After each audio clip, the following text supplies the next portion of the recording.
এক বছর আগের এই সময়টা বাংলাদেশের ইতিহাসে লেখা হয়েছিল এক সাহসী অধ্যায়। ছাত্র জনতার অভ্যুত্থানে শেষ হয়েছিল শেখ হাসিনা সরকারের শাসন। সেই জুলাই বিপ্লবের এক বছর পূর্তি আজ 1 জুলাই শুরু হলো জুলাই স্মৃতি উদযাপন অনুষ্ঠানমালা। মাস জুড়ে চলবে এই আয়োজন, মাঝে মাঝে বিরতি দিয়ে 5 আগস্ট পর্যন্ত।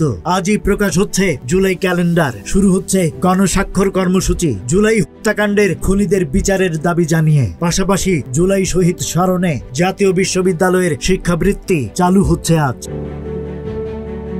আর অন্যদিকে জাতীয় নাগরিক পার্টি এনসিপি শুরু করেছে দেশ গড়তে জুলাই পদযাত্রা। কবর জিয়ারত দিয়ে শুরু শহীদ আবু সাইদের, তারপর পথে পথে জনসংযোগ, শ্রদ্ধা আর সংহতির বার্তা। রুট অনুযায়ী এই যাত্রা যাবে পলাশবাড়ি, গাইবান্ধা, সুন্দরগঞ্জ, সাদুল্লাপুর, রংপুর। শেষে টাউন হল, ডিসি মোড়, হাসপাতাল হয়ে চেকপোস্টে শেষ হবে আজকের কর্মসূচি। রাতে চলবে কাউনিয়ায় পথসভা ও জনসংযোগ।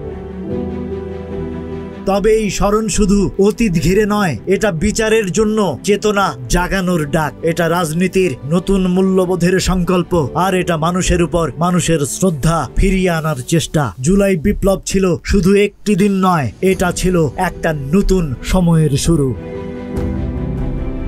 Rajib Raihan, news flash 71।